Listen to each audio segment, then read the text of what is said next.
Yo, yo, yo. How are we?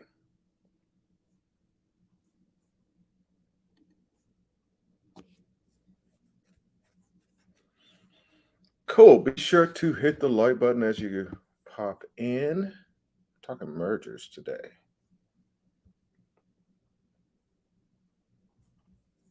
So I want to go through some of, kind of my uh, way of thinking when we're growing businesses, especially within the funds, but also just outside businesses, investments, and that kind of thing. For those of you that follow my Instagram, I've been traveling quite a bit this week. Was in Miami, Jacksonville, Tallahassee, Vegas, and most of that was around doing due diligence in a deal that we're acquiring in the Fiji business. Fiji's unique because the main way that we're growing that business is through mergers. But one of the things that most people don't consider is the fact that when it comes to Fortune 500 companies, comes to any large business, a big part of their business is acquisitions. And so we'll hear about the larger deals like the Activision deal that Microsoft did, or Amazon acquiring Whole Foods.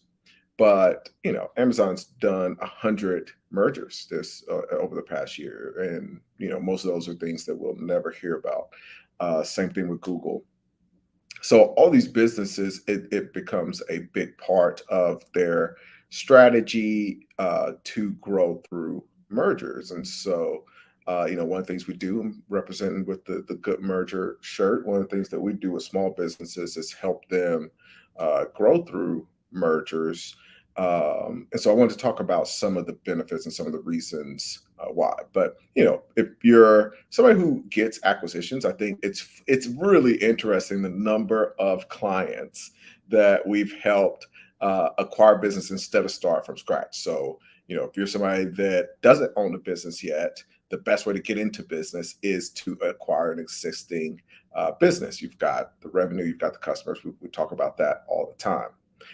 It's funny though, like once those people make that huge step, and you're talking about going from zero to, in most cases, making six figures very quickly through that acquisition. But then once they get into the business, in order to grow and double that business, they start kind of getting tunnel vision into how do I grow this business using the normal ways that everybody else is trying to grow their business. So they're trying to figure out, how do I get more customers? And that leads to, how do I do more marketing? And how do I improve the marketing that we're doing right now? And with each one of those things, there is risk. When you change your market, when you do more marketing, you're spending those dollars, and though you may not get a return. Meanwhile, you could take those same dollars and go make a down payment on another business, merge those two businesses, and you're able to grow that business without risking money on marketing, without having to go and find and hire new employees to be able to deliver the products that after you've done the marketing, you get those new clients or customers. Each one of those steps, and it basically is a level of risk. So if you go out and you do the more marketing, your chances are it's not going to work at the beginning. You're going to have some marginal loss in testing and figure out the marketing. Once you get that working, you get more customers. You've got a level of risk in being able to supply that and increase the supply, and hiring those employees. Are you going to be able to find those employees? So when you buy another business, that other entrepreneur's done all that work to figure that out for you. So that's really the biggest benefit. Is it's just a lot less risky. It's less risky. Most the reason that large businesses, reason that large, and I'm coming with the good stuff when I got the green juice with me. So I'm looking forward to answering some questions when we get done. Be sure to put your questions in here. But when you're in a business, it's more risky to try to grow organically. And that's what large businesses realize. Large businesses realize, all right, yeah, we could try and, grow within our current business and take a bunch of risks to do that. Or we can find somebody else who's already taken all those risks, avoid kind of recreating something that's already been created and is successful. We get the benefit of being able to finance that successful thing. So even if you're gonna go and take you go to a bank and you say, all right, we think that this marketing campaign is going to give us a bunch more money. Will you loan to us based on what the income we think that we can generate is? Banks are going to say no. But when you go to that bank and you say, here's this company that is making the amount of money already, will you finance us acquiring that? The answer is going to be yes. So you have those types of just common sense. It's something that most people don't think about, but it really is just a common sense decision, but it does take work. And so, going through that process, obviously, like I said, it's one of the things that we help small businesses with, but you do have to go to work looking for and putting together the deals for those. The great news is there are more businesses coming on the market than ever before. You've got all the baby boomers, all of them are looking to, exit their business. And, it's that part does help, but it should have the same way that you're looking at the operations of your business, you're paying attention to the financials of your business. You should be paying attention to and building out the merger strategy of your business. So you look at those general kind of common sense, and then you add to that adding scope. When you can buy one business and that business offers or has expertise that your business doesn't have, that increase the scope of your business. There's going to be synergies in those mergers. So every time you buy a business and you merge with that business, there are going to be things that are duplicated. So you get to lower the cost and increase the profit of both businesses. You've got opportunistic kind of value where you can start to cross promote between the customers of those two businesses. And then other things that are kind of a higher level of thinking, like if you're in a town and you can increase your market share of in a particular market. We're looking at a deal here in Nevada, and it's just an interesting scenario where we were able, or basically are putting together an LOI, but the deal involves another business that is in a similar industry, and I'm trying to figure out how to say it without crossing the NDA boundaries, but essentially there's a business that was in the same business, and we want to basically take over their footprint. They left the area, and so it's like, all right, how can we just take over just exactly their blueprint and lock up that additional market share for us?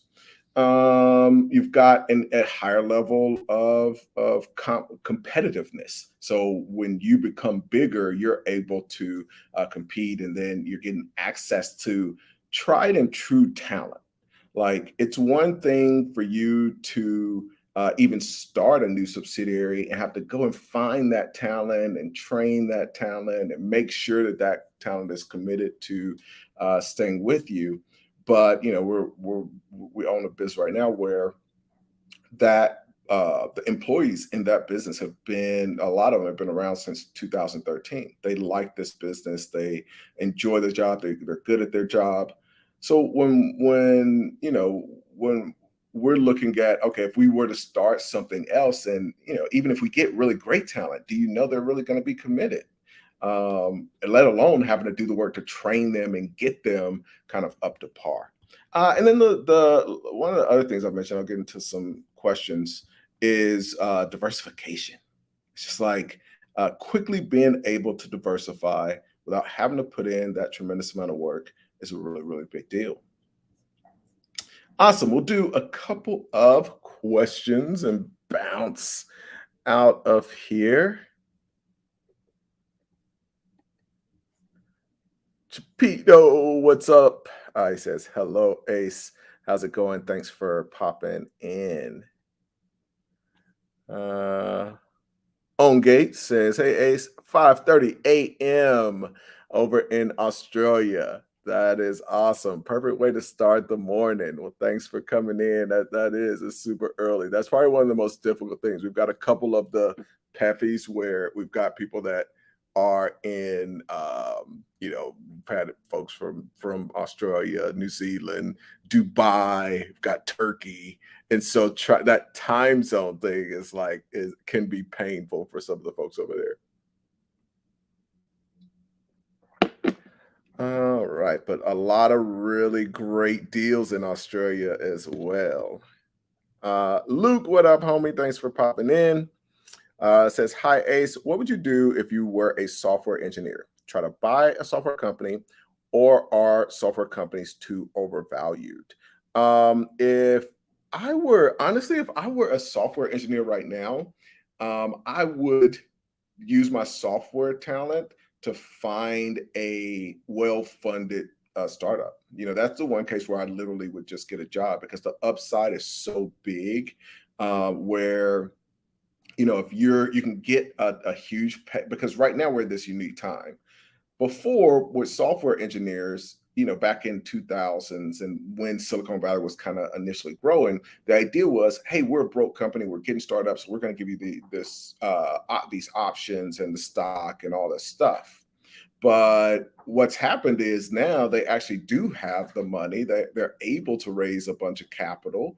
And instead of like saying, okay, we're not going to pay you these options, what they end up doing is giving a bunch of money. And then in addition to that, they give a bunch of stock options. So it's a unique time where if I were doing if I were in that space right now, I would get that money. I would get paid a ton. I get the stock options. You're still thinking like an investor, because it's not just like, oh, I'm getting these stock options, I hope this works out. You want to think like, hey, I'm putting a certain amount of money into these stock options, so you're trying to line that up. And then I would, obviously as well, take some of that cash and just buy other small businesses. But there's not a huge benefit to owning a business and as a software engineer and being the software engineer, because the truth is, for just getting work done in a small SaaS business, you can just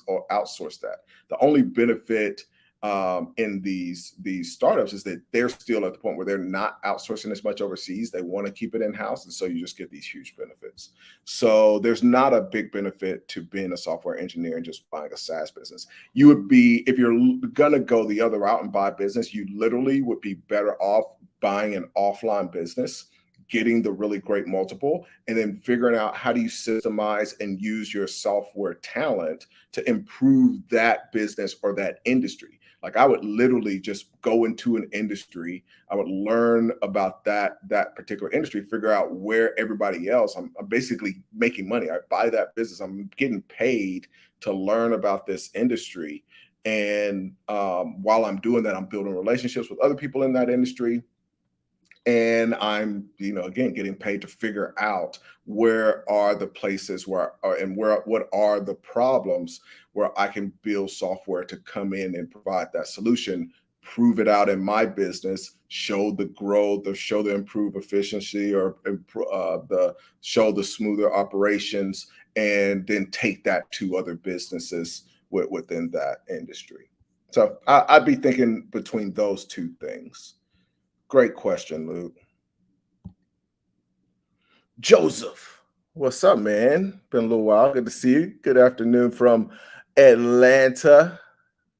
I'll be that way in March. So looking forward to it. Working on a couple deals.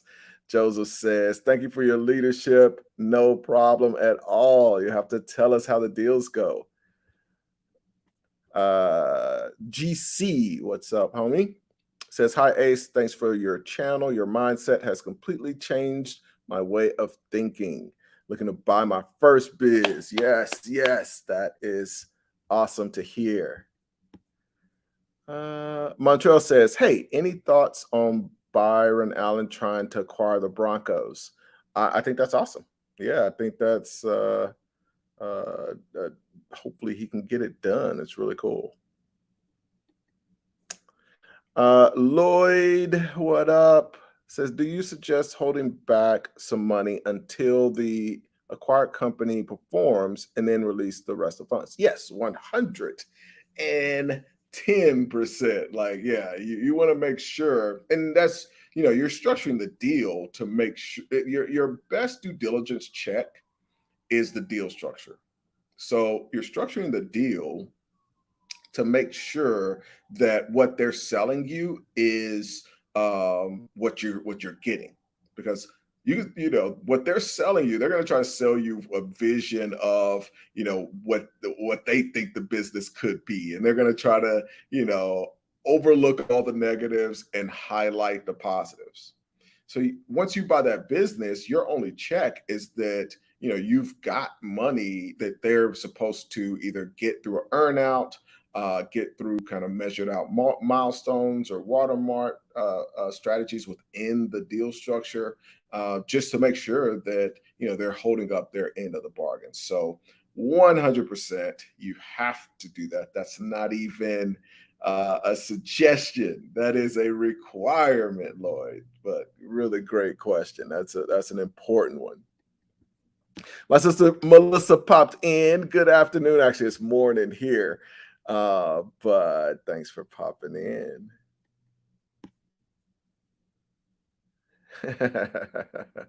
Well, Axelrod. I love it. I love it. New York engineer pops in, says, Axelrod, I've been watching Billions too much. I'm ready to learn this private equity game. How cool is it, though? As much as I love Billions, how crazy is it that they've made the shift and the head guy in charge is a private equity guy now? The star of the show is a private equity guy. And I was not, I just wasn't feeling it. I was like, this is going to be terrible without Axelrod. But they're slowly building out his character, giving him some levels, and they still got me. I'm not as excited about it, but I thought it was going to be a case of, what was that Kevin Spacey, Head of State or something? Not Head of State. The Kevin Spacey one, where when he was gone, that thing just went downhill fast. It made you realize how much he held that show together, and it just made you really, regardless of his personal issues, made you appreciate his talent, man. Like that dude was freaking talented. But yes, they've pulled me in so far, so I'm excited about Billions. I finally got into Succession, and that's a good one as well. But yeah, let's play the game at another level, man. Let's play it. M Sway, what up? Thanks for popping in. He says, "Hey, big guy, Super Bowl weekend. What actually can one learn by attending a M&A conference that can be acquired? I'm assuming you're probably saying that can't be acquired through research. The most important thing is connections, man. Like in this space, I just can't even stress it enough. Networking, building relationships with other people. We've seen it from from the Dealmaker Institute, from Dealmakers Weekends. I've seen it in my personal life, just going and building and spending time with other folks. So I think any of those conferences that you're able to attend and build that network, this is a network industry. You're going to get the best deals by, I've spent time all over the world building relationships. A lot of people ask me about Hit Me and ask me about Empire Flippers and how I feel. I was like, they're great. Not only can I vouch for them, it's like I've known them since 2008. FEI, just like even on the broker side, it's one thing to meet somebody. I remember when Thomas was starting FEI. Whatever the industry is that you're going in, start to build relationships it's one thing to build those relationships over the internet. It's another thing to build them in person. And so it's not so much like what you can learn; it's what you can get done, because it's your network that's going to allow you to get access to the best deals, get access to financing to close those deals, be able to find those strategic mergers, which is what we're talking about today, so that when your network knows, okay, well, Ace just bought this type of deal, let me make sure that I'm looking for things that are going to be great complements and great strategic mergers for him as he moves forward. So yeah, it's just such a big part of doing that. And then the last thing is on the sale. When you're ready to exit the business, your network is what's going to get that done. This is so different, and it's one of the great things. I mean, it's so different from like the stock market, where you're just out there doing your own thing, and you're just selling to the market and trying to find these patterns that you can take advantage of. Like, the great thing with this space is that you can make things happen. You can create a market for your business and be able to sell it at a great multiple, no matter what's going on in the economy, or any of those other things. So this is a lot different, but I would definitely push you towards building those relationships. All right, I did just got a notification. I gotta get ready for another call. Let's go through a couple more of these. Yeah, I think Lloyd was kind of bouncing off of some of the things I was saying. Yeah, building syndications, being able to flip the business. Yeah, like leveraging talent. All of those things come with building up your network. M. Edwards, what's up? Says, is the broker program the same as the MAPP program? Meaning, are you essentially providing the same value? I don't know what the MAPP program is. MAPP. Uh, well, it's not that. So it's probably something else. Yeah, tell me what the MAPP is. It's when you look at it online, it's a Masters of Applied Positive Psychology. So that's interesting. House of Cards, Lloyd. Thanks for coming through. I think Head of State maybe that movie with Chris Rock or something. So yeah, if you're interested in the broker program, it is currently closed. We did shockingly, we had 12 folks that were invited to that first call, because we wanted to limit it. And whenever you have we had maybe a couple more that we allowed, so we had 9 people that show up, which actually is pretty strong. So I was, my plan was that we would do a few of those calls to get the first 4 brokers that we've brought in, and really, we're training them to be more, I call it brokers, everybody understands it, but we're really training them to be more merger specialist. And so, it's a unique kind of opportunity. But I figured we'd do that. I get some feedback, and it was really surprising. We had 9 folks that, well, actually, we the 4 spots were gone. We had a couple folks that didn't make it, and will be on the waiting list. So I think some of that is just a testament to this unique opportunity that exists with with what's going on in the market right now. Shout out to Lloyd for coming through on the House of Cards merger agency partnership program. Yeah, this is totally different. The broker thing is a kind of unique thing. It's being a broker. So and it's financing. I'll yeah, definitely reach out. Like, if you're interested in it, you can get on the list, and we'll kind of be opening that up again after we get these folks started. But this is yeah, something I haven't allowed do brokers for years. So it's a whole new thing. Cool. All right, I got to jump to a call. Thank you all for popping in.